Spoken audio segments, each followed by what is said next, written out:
Hey everyone, welcome back to my daily coding series. Today is day 70. So recently I've been doing some array problems, so I'm going to try like a graph problem today. So let's see. Open the lock. We could try. I haven't looked at this one before. Okay, so this is a graph problem. So my goal is I'm going to try to solve it around 20 minutes. And I will stop at 30 minutes. Okay, that being said, let's try and solve it here. So you have a lock in front of you with 4 circular wheels. Each wheel is 0 through 9. The wheels can rotate freely and wrap around. For example, 9 can go back to 0, 0 can be to 9. Okay, so initially, just before anything, that would be like a 2D, or not 2D, a two-directional graph that sort of looks like this. And then, of course, 0 would go to 9 over here. Something like that. And then, yeah, okay. So the lock initially starts at 0, 0, 0, 0. You're given a list of dead ends, meaning if the lock displays on any of these codes, the wheels will lock up. All right. Given a target representing the value of the wheels that will unlock the lock. Return the minimum total number of turns to open the lock, or 1 if it's impossible. Okay, so let's say our target was 0, 2, 0, 2, and let's forget about the dead ends for a second. So my understanding, the dead ends are basically like you can't have these combinations. So what I would do for the target is if there wasn't any dead ends, is I would just go from, so I would need to get to 2. So I would try to go from 0 to 2. And I guess if that's blocked, you can go the other way around. So you'd go 0 to 9. So you could do this, or you could do 0 to 9 to 8 to 7, right, all the way to 2. So you can try those 2 approaches. And I guess you could do that for each lock. So normally if there were no dead ends, like I said, you would just go from 0 to 2. Okay. And we want the minimum number of turns. So we basically want the shortest path for every digit, such that we do not run into a dead end. So, and let's see. So let's look at some examples here. So my understanding is we want the minimum number of total turns, and the wheels are free. So if we can turn 1 digit independently and not mess with any other digits. So, yeah. All right. So we want to get each digit independently, but we can't hit the deadlock. So let's look at example 1. So I think I have a good idea of what it's asking. So here our target is 0, 2, 0, 2, and dead ends are 0, 2, 0, 1, 0, 1, 0, 1, 0, 1, 0, 2, 1, 2, 1, 2, 2, 0, 0. Okay, like that. So we start at 0, 0, 0, 0. So I'm going to first approach it as a human. How would I think about this? So I'd probably look at the first digit. Well, first I'd check, am I in a deadlock or a dead end? So no, I'm not. Then I'll check, is my first digit, how can I get my first digit to target? And we see that it already is at target. So once the first digit is at target, I'll move to the next digit. Then we can see that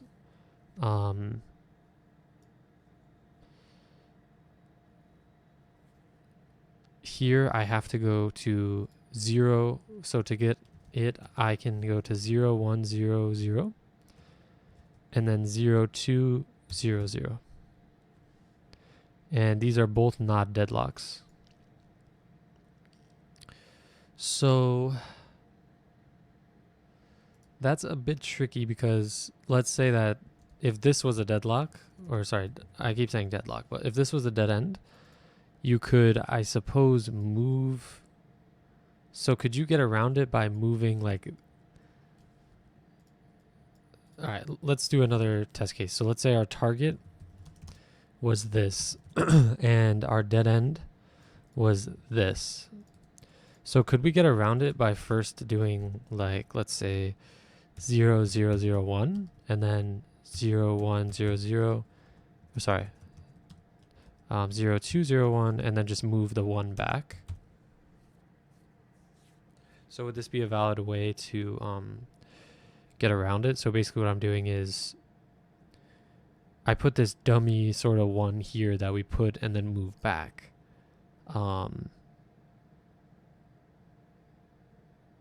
So that way we can put this in the right spot and then just move this one back to its target. So in terms of representing that, so I'm having another idea in my head where maybe we could just have this be, so this could be a node, and then this could go to 4 other nodes. Well, I guess 8 other nodes. We could have it go to, we move 1 in that spot. We could have it move 1 in that spot, 1 in that spot, or like that. Or we could move them to 9. So, or we could do 9, 0, 0, 0, 0, 9, 0, 0, 0, 0, 9, 0, or 0, 0, 0, 9. So these are all the possible moves we could make in just one turn. And then from each of these, we could do another 8 turns. So basically at every step we would be increasing our problem size by 8 times. So that would be, so a brute force way to do it would be to do this, and then from each of these go 8 times, and whenever you reach a deadlock, just end this this path. You could just delete this path, and then see. So I don't know what the base case would be, because it's not when you reach the target, because when you reach the target, there could be another way for you to reach that target. So maybe we would have like a visited.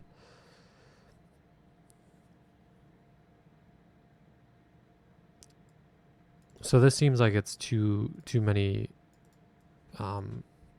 that's way too many combinations. And then we'd also have to know, like, if we visit this path again,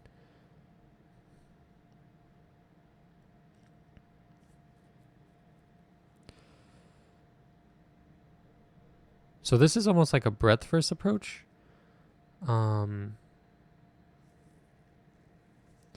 A depth first approach would be like, okay, we do this one move, and now we do 2, 0, 0, 0, and then we would do 3, 0, 0, 0, right? And then once this goes all the way to itself again, I guess, because it would go from 3, 4, 5, 6, 7, 8, 9 back to 0.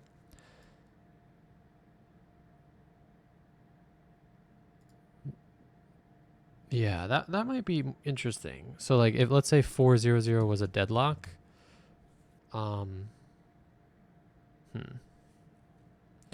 then we'd stop here, and then this would go back up the recursive stack until then it will go down the branch 9, 0, 0, 0, and then 8, 0, 0, 0, 7, 0, 0, 0, like that. To me, this just doesn't really feel like the right way, so I'm going to just kind of stop that branch of thought, and I'm going to go back to what I was saying earlier. I mean, it's kind of the same thing as what I was just doing, but I think maybe you want to try changing each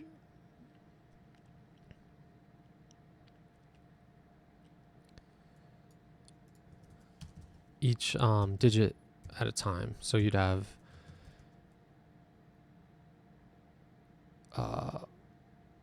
so you'll see that the first digit is already good.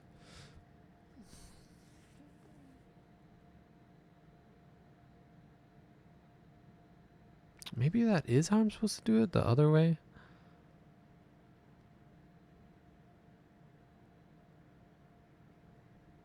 Or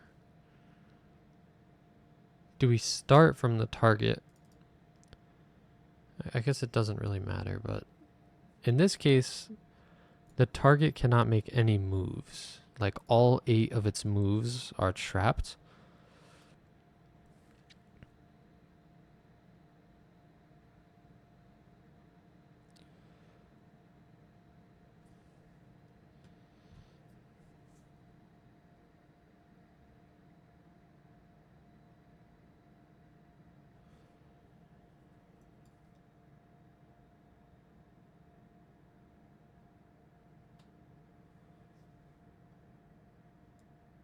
In this case, you go from 0, 0, 0, 0 to just moving the last one backwards.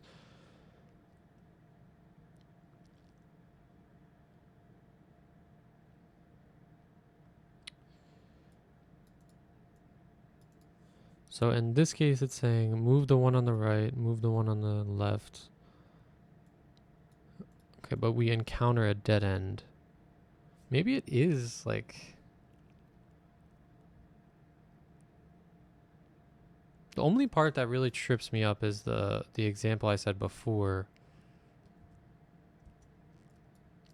where can you move something and then turn it back? I suppose you could do that, but that would be an extra move. So my order of moves here would probably be 0, 2, 0, 0. So that's not a dead end. And then we would go 0, 2, 0, 1. That's not a dead end. 0, 2, 0, 2. That's not a dead end.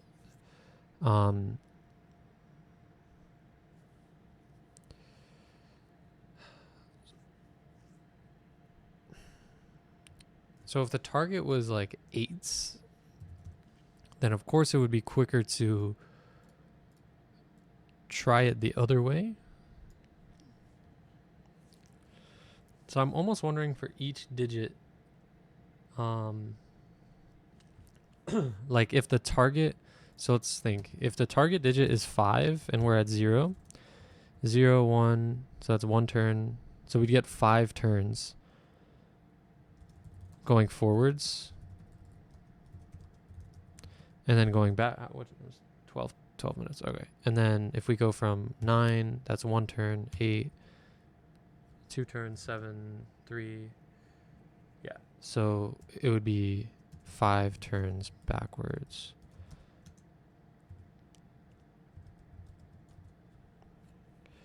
So if the target digit is, let's say 6, then maybe we should first try going backwards.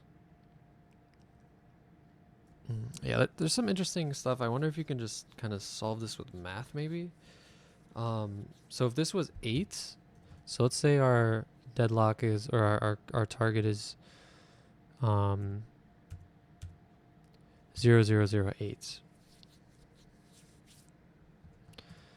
But, okay, so let's say our target is 0, 0, 0, 8, but our locks are 0, 0, 0, 9.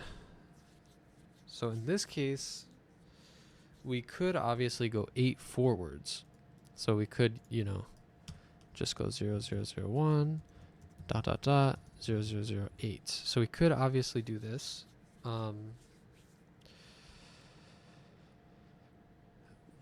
But I'm almost wondering, would it be faster if we went, I think it would be, if we went 1, like just if we made anything 1, to avoid the deadlock like this. 0, 0, so it'd be 1, 8, and then 0, 0, 0, 8. So in this case, it takes us 1, 2, 3, 4 turns. But here it takes us 8 turns. So we can go backwards and we can use this little trick to get around a deadlock. But what if all of these digits are blocked?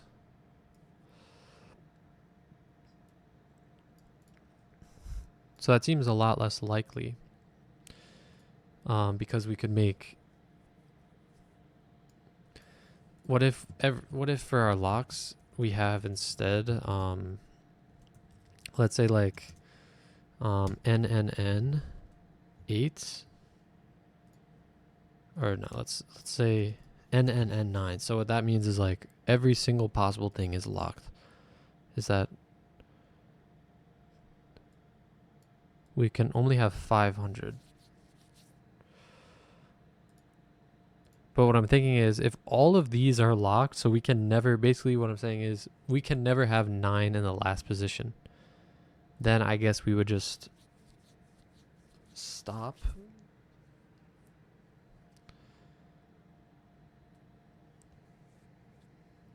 So we would like try every single one. Okay, so I think what I could do is kind of do the brute force way of just like breadth first searching it to get to yes or no, like can we reach it? It just feels to me that that would be really costly, but so yeah, that will give us can we reach it. Now in terms of the minimum number of ways to reach it,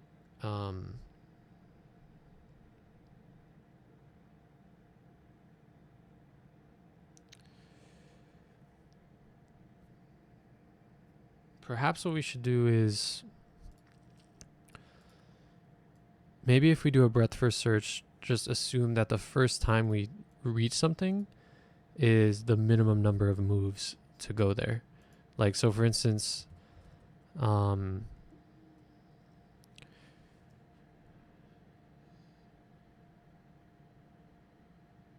then the problem is the backwards. So, okay, I'm just going to compile my thoughts for a second. So I'm at 16 minutes. So we can BFS all combinations and assume when we arrive, it's the lowest, or I guess it's the fastest time.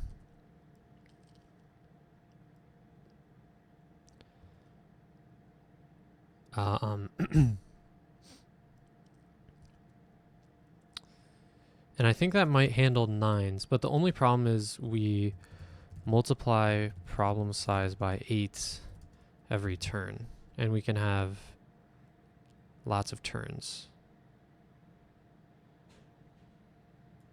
Because 6, right, we start at, let's say 1, which is 0, 0, 0. After one turn, we multiply it by 8, and we multiply by 8 6 times.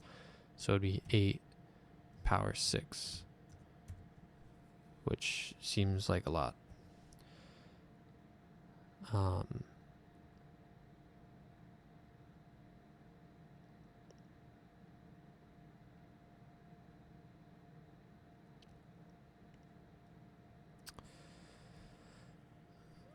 Yeah, so maybe for now I'll just try coding that up and then see if I get any insights from there. Okay. So dead ends is a list of strings.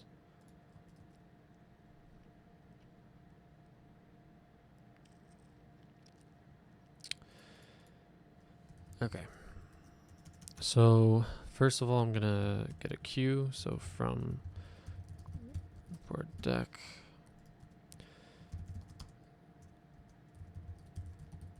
So I'm gonna initialize a queue with I'm trying to think how I want to represent it. I probably want it to be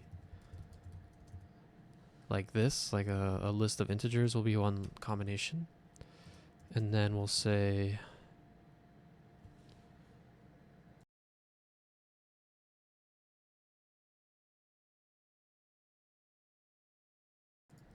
sorry, I had to sneeze. Yeah, okay, so we'll say while queue. The idea is we want to get 4 so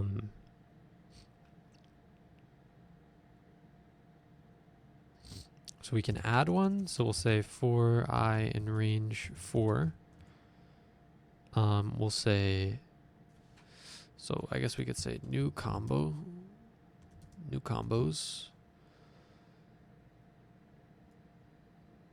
Or maybe we could just say, so we'll make 4 new combos. So it'll be, well, first we'll say current combo equals q dot pop. So this will give us a list of integers, and then new combo will be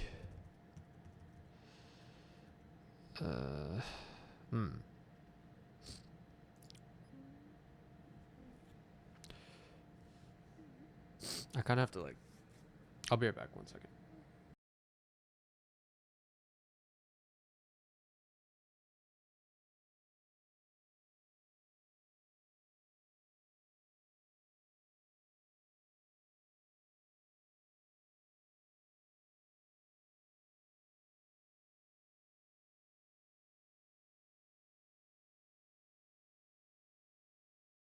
Okay, I'm back. Sorry about that. I had some allergies. Okay, so we'll say new combo equals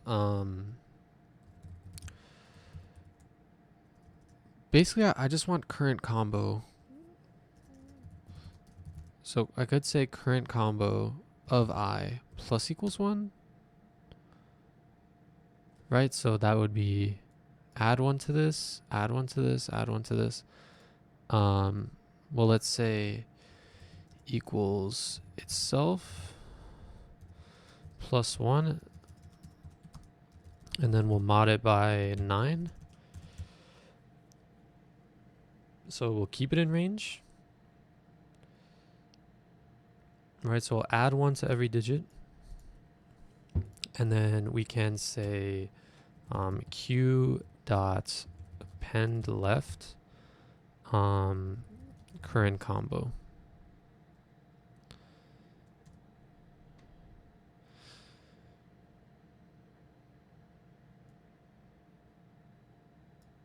So we'll add 4 things. First, we'll make 0 add by 1, and then 1. Yeah, but then we have to undo it.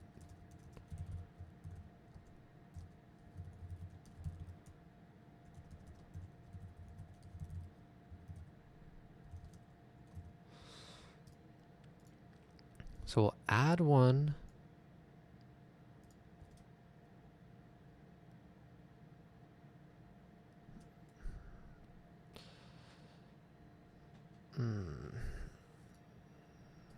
So I don't know how we're going to undo it. So let's forget about this for a second. So let's focus on the general case. So if we had like, if our current combo was, let's say, 4, 5, 6, 7. So now 4 times we will add. So first for 0, we'll say 5, 5, 6, 7. And then we'll add 5, 5, 6, 7. And then we'll subtract 1 from that one. Then we'll go back up.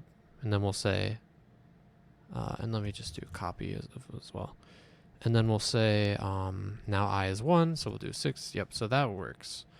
Okay, so now when we have a 9, let's say we have 4, 9.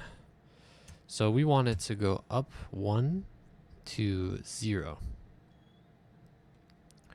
So now when we go minus 1,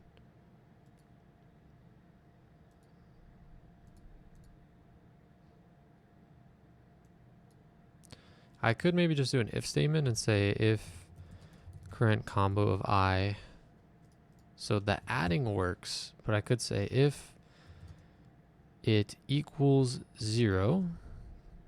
I don't know if you can just mod like negative numbers. Like I don't know if -1 mod 9 would give me 0. I don't know. I could print it out, I guess.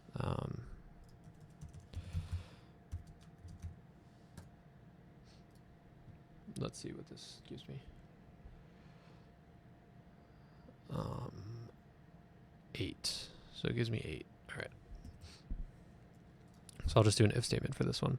So we're going to add 0 through 9, and then we're going to undo it. So if it equals 0, we want to subtract 1 by it. So we'll say current combo of I equals 9.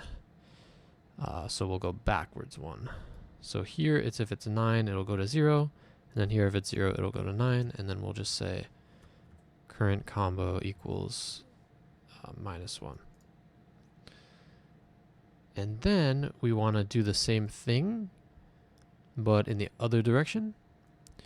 So maybe what I'm thinking we could do is maybe say we could do it 2 steps back. So if it's 1, we will say current combo of I equals 9, and here would be 8. So what this does, and then we'll do -2. So I'm thinking here, so basically we can just undo it. So here we add 1. Maybe we should subtract 1 first, and then add 2. That might be easier. I'm optimizing a little bit too quickly. So if we said, so let's subtract 1. So we'll say if current combo of I equals 9, then current combo, I did it wrong. If it equals 0, then we'll make it 9. Otherwise, current combo of I minus equals 1. And then we will append that. And then, so we'll subtract 1 from it. So for instance, if this was 4, 5, 6, 7, we will say, okay, this doesn't equal 9, so we'll just make it 3. Then we'll append a copy of that. And now I want to also do 5, 5, 6, 7. So we go -1 and +1, right? So +1 would be here, and then we can just, well, it really is +2 now. So to get from this state to this state, we have to add an extra 1. Okay.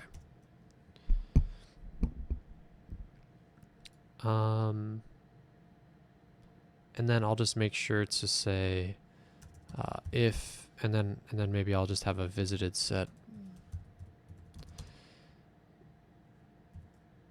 is a set that contains the list. You can't have a set of lists, right?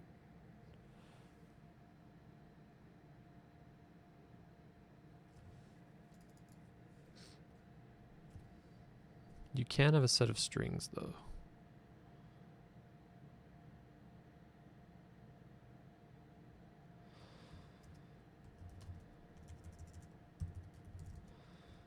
So I just want to make sure that you can't have a set of lists, because they are, so that should fail. Did it not fail? Oh, it didn't compile. All right. So we're at 28 minutes, so I'll give it a little bit longer. Yeah, unhashable type list. Okay.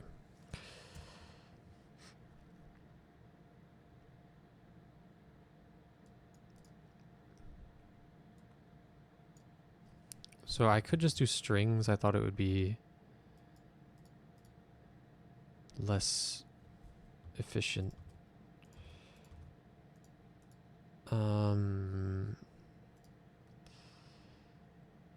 So now we have to do this. Could we just add 1 to the ASCII value? Let me say, so if we get the,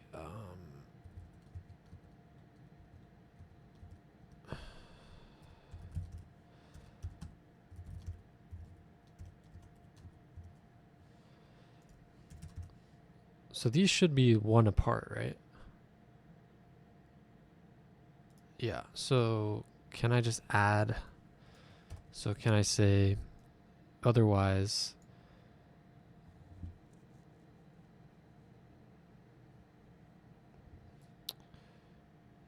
equals the character representation of the ASCII of ord of I minus 1.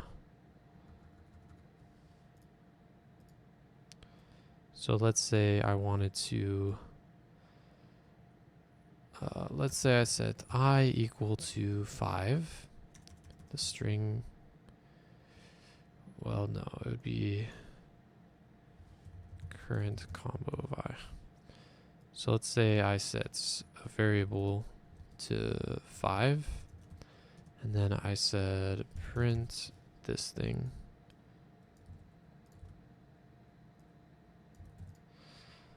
So this should print 6. Or 4, I mean. Yeah, 4. Because we're subtracting by 1. Okay, so we could use this.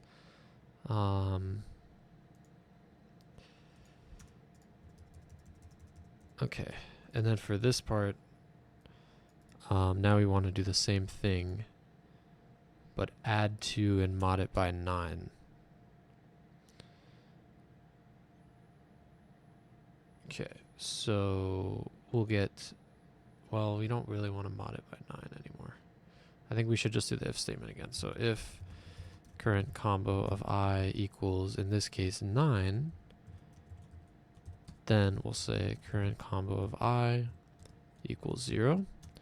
Otherwise, current combo, so same thing but plus 1.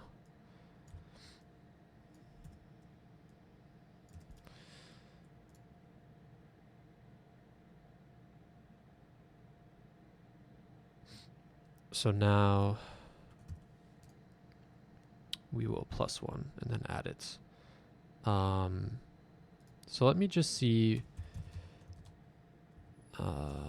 added. I might go a little bit over time here.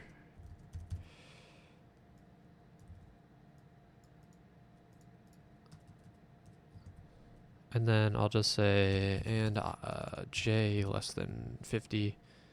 So I'll just so just for debugging purposes, I'll just do it 50 times, because right now it would be an infinite loop. Okay. So let's see how this looks. String object does not support item assignment. Yeah, I think that's what I was kind of worried about. So we can't just put an index of the string.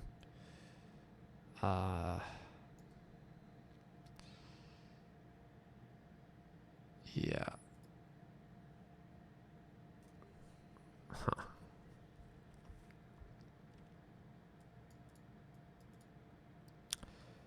Okay.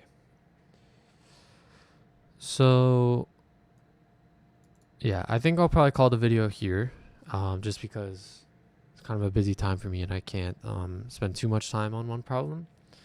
But I may come back to it. I think from this problem solving process, I still feel like this isn't really the right way to do it. I feel like this will TLE. But maybe I should think more carefully before I start coding about the data types and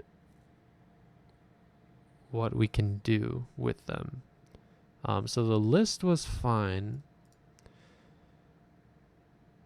So I think what I should have done probably is do this as a list. So how I had it, but for my visited set, I would just have the strings, and then whenever I add the list to a visited, I would just have to do like dot join and typecast everything to an integer. So it would be just a constant operation because every combo is 4. But yeah, that's probably the way you could get around it. And then if you want to check if it's in lock, you could just, I should probably just make a helper function called like convert combo to string or something, and then it would just take like a combination, which would be a list of integers, and then we just say maybe so we'll join a list where we say string of x for x in combo. Right, so if I said print converts combo to string of the list of integers 1, 2, 3, 4. And I return. So this should give me the string 1, 2, 3, 4.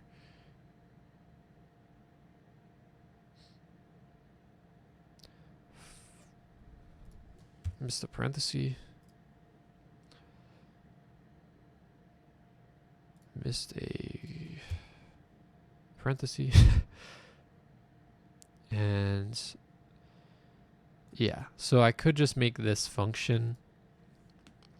And I believe if I didn't do this typecasting here, that would, you can't join a list of integers, right? So yeah.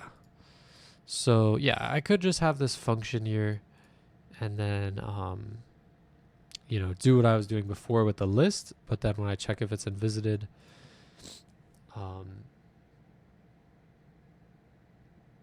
and it wouldn't be if it's invisited, it would be if it's,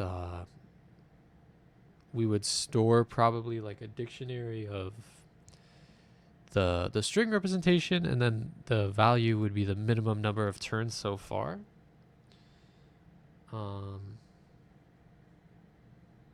Yeah, so I do want to keep working on this, but maybe I come back to it tomorrow. But yeah, I'll leave it for there. I'll leave it there for now, just because I am over time. But thank you guys for watching. That was day 70, and I'll see you guys tomorrow for day 71.